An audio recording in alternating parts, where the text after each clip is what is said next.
오르지 못한 혁신안, 인요한 뒤 그림자. 혁신위가 냈던 안건들, 혁신안들이 많습니다. 뭐 예를 들어 대표적인 게 중진들, 대통령과 가까운 인사들이 희생을 하거나 불출마하거나 험지에 출마하는 혁신안이 대표적일 텐데요. 그게 최고위에 오르지조차 못했습니다. 혁신이 안건 보고 안 됐어요. 최고위 측에 공식적으로 보고 요청이 없었던 걸로 알고 있습니다. 2호 혁신안은 네. 혁신위의 본연의 역할에 맞지 않다 이렇게 보면 될까요? 2호 안건 중진 용퇴죠. 결정할 수 없는 내용을 결정해 달라고 하는 거는 본연의 역할, 범주, 성격을 벗어나는 부분이 있다는 생각을 갖고 있습니다. 혁신위의 혁신안이 최고위에 보고가 안 됐다. 오신환 의원님, 네. 혁신위원이시잖아요. 네네. 최고위의 안건으로 보고 안 했습니까? 저게 이제 언론에서 자꾸 이제 팩트 체크를 하면서 지도부와 혁신위가 무슨 갈등이 있는 것이냐 자꾸 이렇게 몰아가는 측면이 있는데요. 일단은 그 혁신위가 안건을 의결하면 월요일과 목요일에 두 번의 최고위원회가 있거든요. 그렇기 때문에 월요일 혹은 목요일 날 안건이 일주일에 한 번씩 올라가는 것이 일반적으로 지금까지의 혁신 안건이었습니다. 그렇기 때문에 저는 뭐 목요일 날 다시 저희가 혁신위 안건 그 6호 안건인데요. 지금 말씀하신 그 희생을 좀 요청드리는 그 안건을 올려달라고 재요청을 했고요. 예, 그래서 좀 목요일 날 그 안건이 상정될 거라고 보는데 저는 그것이 중요하게 보지는 않고 재요청이라 하시면은 어제 월요일에도 최고위에 보고했다 안건으로. 그러니까 월요일 날 최고위원회에 안건이 올라가야 된다라고 이제 저희들이 요청을 했죠. 그러니까 근데 지금 방금 당에서는 이게 이제 박정화 수석 예. 대변인이 뭐 그거를 구체적으로 그 프로세스를 확인하지 못한 것 같고요. 어쨌든 당의 기조국에서 최고위와 혁신위를 양쪽을 서포트하기 때문에 그 당의 절차들은 이제 당 사무처가 그것을 진행하잖아요. 그렇기 때문에 그 기조국이 진행하고 있는 과정의 피드백을 저는 받은 것이고요. 다만 지금 중요한 거는 당 지도부가 갖고 있는 혁신 의지다. 저는 이렇게 보여집니다. 그래서 이것이 뭐 프로세스상에 목요일이라도 이제 최고위에 올라가서 그 부분에 대해서 당이 적극적으로 수용하고 그 역할을 하겠다라고 발표하는 것이 매우 중요하지. 혁신 의지가 국민들한테 어떻게 보이느냐 이것이 가장 중요한 관건이라고 생각합니다. 그렇기 때문에 예. 지금의 저런 스탠스는 당이 자꾸 뒤로 물러서면서 이것을 회피하거나 외면하려고 하는 듯이 보이기 때문에 당 지도부가 혁신 의지가 없다 이렇게 보세요? 저는 지금 뭐 국민들이 다 느끼는 바와 같이 자꾸 이제 이걸 공관이나 총선기획단에서 할 역할로 미루는 그런 모습들보다는 좀 더 책임감 있게 당 지도부가 저 부분에 대해서 혁신 의지를 피력하는 것이 저는 바람직한 방향이다 이렇게 생각하고 있습니다. 구체적으로 얘기하면 김기현 대표부터 희생하라. 괄호 열고 괄호 닫고의 의미가 포함되어 있는데 지금 김기현 대표 측 입장은 그거는 혁신위가 결정할 사안이 아니고 최고위가 결정할 사안도 아닌데 결정할 수 없는 걸 왜 자꾸 보고하려 하느냐라는데요. 그러니까 혁신위가 의사결정 구조에 있지는 않습니다. 다만 비대위가 아니니까. 그리고 한 개인의 어떤 정치적인 생명을 우리가 뭐 이렇게 결정할 수는 없지만 늘 총선 전에 여든 야든 그 당의 기득권을 갖고 있는 세력들이 그 권력들을 내려놓음으로 인해서 사실은 개혁이 일어나기 시작했던 것이거든요. 그러니까 지금 절체절명의 위기라고 생각을 했던 것이 혁신의 출범의 기본 전제가 되는 거 아닙니까? 강서 보궐선거 참패로 인해서 민심이 다 돌아섰고 예. 이 상태로는 우리가 당이 회생하기가 어렵다. 그렇기 때문에 혁신위가 국민의 눈높이에 맞는 그런 목소리들을 내서 안건으로 만들어주면 당이 그것을 받들어서 변화하고 혁신하겠다. 이런 기본 전제에서 출발한 것인데 혁신위가 나름 그런 고심 끝에 국민들의 목소리를 담아서 혁신안을 냈는데 저렇게 회피하는 듯이 보이는 것은 결국에 혁신 의지가 없는 것으로 비춰질 수밖에 없는 것이잖아요. 그렇기 예. 때문에 저는 좀 안타깝게 생각하고 있습니다. 예. 오신환 혁신위원회 의견이었습니다. 지도부가 혁신의 의지가 없다. 그 말인즉슨 당대표가 혁신의 의지가 없다라는 비판으로도 해석되는데요. 그러면 혁신위는 이제 어떻게 할까요? 혁신안을 당 지도부가 받아들일 의지가 없다. 오신환 혁신위원은 오늘 이 자리에서 강하게 비판했는데 앞으로의 문제겠죠. 혁신위 김기현 지도부 총사퇴 비대위로 전환하라라고 그러니까 엄청난 큰 돌을 개혁의 돌을 혁신의 돌을 던지고 혁신위를 조기 해체하는 승부수를 던질 수도 있다라는 전망이 나와요. 이 말인즉슨 김기현 대표 사퇴하라는 거죠. 비대위 전환이란 건. 관계자, 당대표 사퇴까지 이어지기 쉽지 않을 것이다. 오히려 혁신위만 조기에 해체되고 말 것이다. 이런 예상도 나옵니다.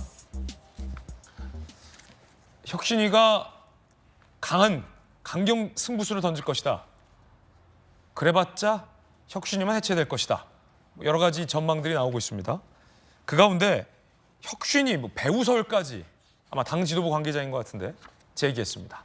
얼마 전에 김기현 대표가 이뇨한 혁신위원장을 일컬어서 자리 욕심 때문에 그러는 건 아니라고 믿는다라고 비판을 하더니 당 관계자는요. 혁신위가 이대위 등 지도체제와 관련한 언급을 한다면 배후로 의심할 수밖에 없다. 배후가 있는 거 아니냐. 네 뒤에 누가 있냐. 이런 의심을 했습니다. 이 말은 혁신위의 혁신 의지 자체를 자칫 폄훼하는 비판으로도 비춰줄 수 있습니다. 이뇨한 혁신위원장, 김한길과 엄청 친한 사이 평소에도 매일 전화한다. 혁신위 관계자는 이 배후론에 대해서 기가 찰 노릇이다. 국민과 여론이 배후다라고 맞대응했습니다. 배후가 있는 거 아니냐. 니들 뒤에 누구 있지? 누구 말 듣고 이러는 거지? 아, 그 배우 누군지 알 것 같은데? 혁신이랑 상관없지? 배우가 있지? 니네 뒤에 누구 있지? 혁신이랑 상관없지? 배우에 누가 있습니까? 저는 좀 안타깝습니다. 이게 사실은 아까 말씀드린 대로 정말 절박한 심정이 있어야 돼요. 여든 야든 사실 민심을 받드는 그 근간에서 사실은 모든 것들이 토대가 되고 만들어지는 것인데 저는 뭐 배우설은 사실은 뭐 그냥 지나가는 말이다 이렇게 생각을 하고요. 지금 혁신위가 혁신안을 내고 있는 그 내용들이 국민적 지지와 또 당내에서 더 큰 지지를 받고 있잖아요. 그렇기 때문에 당이 변화해야 된다는 거. 그 안에는 혁신이라는 것 자체가 희생과 고통 없이 어떻게 이루어질 수 있습니까? 저희는 그런 충정에서 그 혁신안을 만들고 간곡하게 요청드리는 것이지 그것이 무슨 뭐 저 지도부를 해체하거나 지도부를 무너뜨리려고 하는 그런 의도가 전혀 없습니다. 그렇기 때문에 그것을 자꾸 무슨 뭐 배우설까지 이렇게 얘기하는 것은 오히려 혁신위가 좌초되고 무너져 내리면 당도 실패하는 겁니다. 당 지도부가 혁신위를 만든 거잖아요. 그러니까 이게 공동 운명체라고 생각하고 그 혁신 의지를 강하게 갖고서 국민들께 보여주고 실천할 때 그것이 혁신위의 안건이 완성되는 거 아니겠습니까? 그렇다면 더 강력한 실천 의지, 혁신 의지를 표명하고 그 길로 가는 것이 우리 당이 살 수 있는 길이다 저는 이렇게 생각합니다. 김재섭 비대위원님. 네.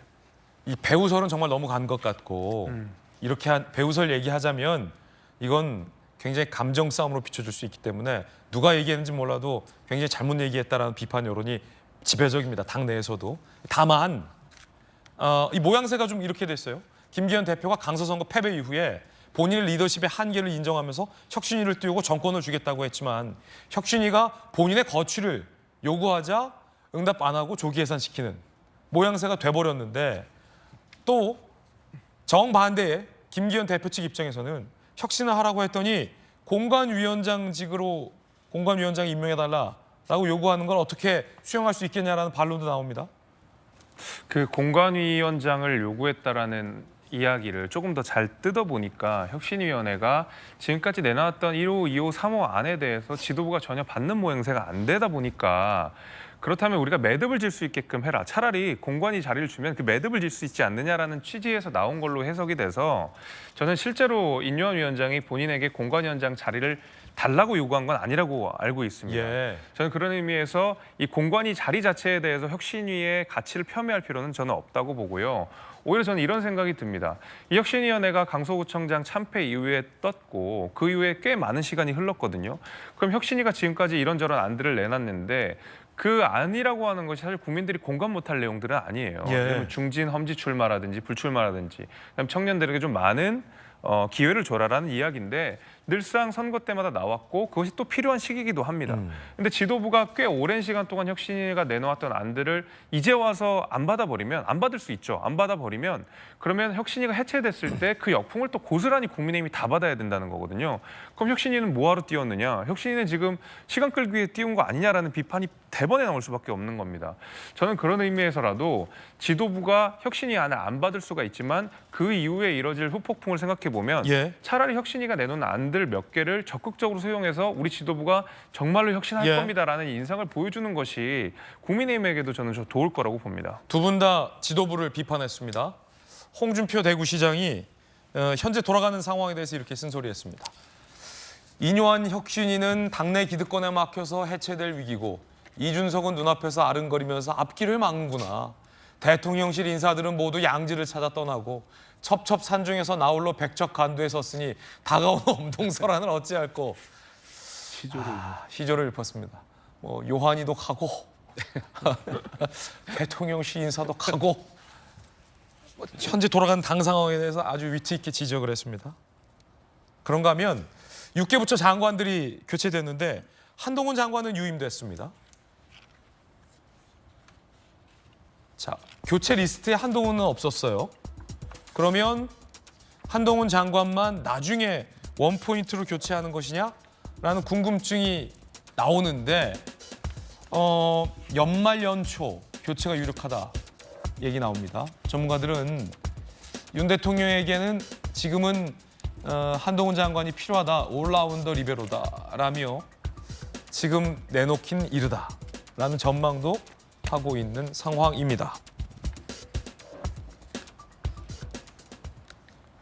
한동훈 장관의 유임 소식까지 전해드리면서 저희들은 광고 보고 돌아와서 김진애 더 라방으로 이어가겠습니다.